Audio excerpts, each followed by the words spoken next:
JT Top News supported by SK Seth Jewelers Logistic Partner BBC Logistics। Jetty top news के इस bulletin में आज देखिए केंद्रीय वाणिज्य मंत्री पीयूष गोयल का बयान। यदि क्षेत्रीय देशों की ज्वेलरी पर विशेष फोकस किया जाए तो भारत विश्व का सबसे बड़ा बन सकता है डायमंड ट्रेड हब। अब निवेशक गोल्ड ETF की तरह सिल्वर ETF में भी कर सकते हैं निवेश। सिल्वर एक्सचेंज ट्रेड फंड आगामी 9 दिसंबर 2021 से होंगे प्रभावी। रफ डायमंड के दामों में 10% से अधिक की हो सकती है बढ़ोतरी। JGPC के वाइस चेयरमैन विपुल शाह का बयान। अंतर्राष्ट्रीय बाजार में सोने के दाम में बढ़त का दौर जारी। $1795 प्रति औंस के पार हुआ सोना। और मुनाफा वसूली के बीच मुंबई शेयर बाजार में बढ़त कायम। हरे निशान के साथ बंद हुआ सेंसेक्स और निफ्टी। आप देख रहे हैं जेटी टॉप न्यूज। पेश है ज्वेलरी इंडस्ट्री की अपडेट खबरें।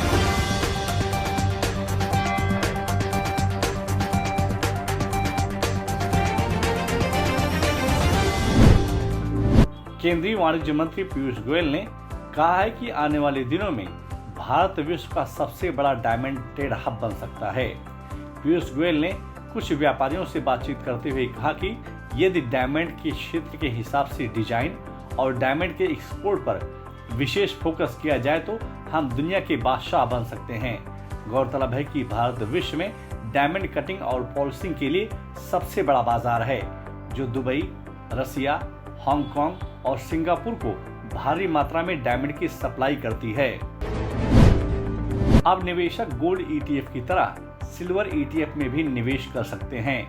भारतीय प्रतिभूति एवं विनिमय बोर्ड यानी सेबी ने सिल्वर ETF के लिए एक्सचेंज ट्रेड फंड की शुरुआत की है। सेबी द्वारा दी गई जानकारी के अनुसार सिल्वर ETF के इस योजना के तहत चांदी और चांदी से संबंधित उपकरणों में कम से कम 95% निवेश किया जा सकता है। याद रहे कि यह सिल्वर एक्सचेंज ट्रेड फंड आगामी 9 दिसंबर 2021 से प्रभावी होंगे। विश्व में छाए संकट की तीसरी लहर की आशंका के चलते आने वाले दिनों में रफ डायमंड के दाम में 10% से अधिक की बढ़त देखी जा सकती है। अंतर्राष्ट्रीय बाजार में दूसरा सबसे बड़ा रफ डायमंड का एक्सपोर्ट भारत से ही किया जाता है। James and jewellery export promotion council के वाइस चेयरमैन विपुल शाह के अनुसार यदि तीसरी लहर आती है तो डायमंड की सप्लाई चेन पर इसका बुरा असर पड़ सकता है, जिसके चलते रफ डायमंड के दाम 10% से अधिक बढ़ सकते हैं। पिछले कुछ दिनों से विश्व बाजार के देशों में हिप हॉप ज्वेलरी का चलन काफी तेजी से बढ़ा है। एक रिपोर्ट के मुताबिक कुछ देशों में डायमंड के साथ हिप हॉप ज्वेलरी की काफी मांग देखने को मिल रही है।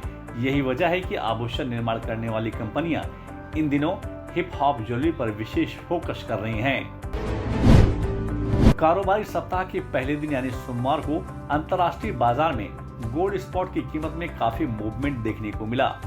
दिन भर की ट्रेडिंग के दरमियान गोल्ड स्पॉट की कीमत में करीब $3 प्रति औंस से अधिक की बढ़त देखने को मिली। पूरे दिन भर के कारोबार के बीच गोल्ड स्पॉट की कीमत $1795 प्रति औंस के ऊपर कारोबार करता देखा गया। बाजार विशेषज्ञों के अनुसार आने वाले दिनों में सोने और चांदी के दाम में बढ़त देखी जा सकती है। अंतर्राष्ट्रीय बाजार की गतिविधियों को देखते हुए मुंबई, दिल्ली, कोलकाता, अहमदाबाद, कर्नाटका और चेन्नई के सराफा बाजार में सोमवार को सोने और चांदी की मांग में बढ़त देखने को मिली। स्थानीय बाजार में सोने और चांदी के दामों में उतार चढ़ाव के बीच मुंबई सराफा बाजार में शुद्ध सोने के दाम 331 रुपए प्रति 10 ग्राम की बढ़त के साथ 47,916 रुपए के स्तर पर कारोबार करता दिखा, जबकि शुद्ध चांदी 660 रुपए प्रति किलो की बढ़त के साथ 62,675 रुपए के स्तर पर कारोबार करता हुआ दिखाई दिया। बाजार के जानकारों के अनुसार आने वाले दिनों में स्थानीय बाजार में सोने और चांदी के दाम में बढ़त देखी जा सकती है। कारोबारी सप्ताह के पहले दिन यानी सोमवार को मुंबई शेयर बाजार की शुरुआत गिरावट से हुई।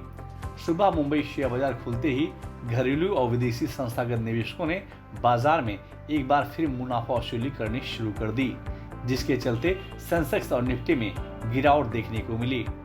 लेकिन दोपहर बाद निवेशकों ने IT, steel, banking, oil, cement और फार्मा सेक्टर के शेयरों में खरीदारी करनी शुरू कर दी, जिसके चलते मुंबई शेयर बाजार 153 अंकों की बढ़त के साथ 57,260 अंकों पर बंद हुआ।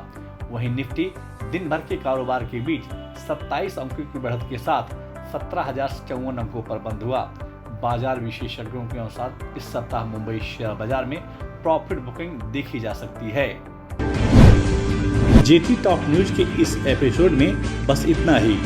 आपको यह न्यूज कैसी लगी और आपके क्या सुझाव हैं, हमें कमेंट बॉक्स में जाकर शेयर जरूर करें। और अगर अभी तक आपने जेटी टॉप न्यूज को सब्सक्राइब नहीं किया तो आप तुरंत सब्सक्राइब, लाइक और शेयर जरूर करें, जिससे आप तक ज्वेलरी इंडस्ट्री की अपडेट खबरें पहुंचती रहें। JT Top News supported by SK Seth Jewelers Logistic Partner BVC Logistics.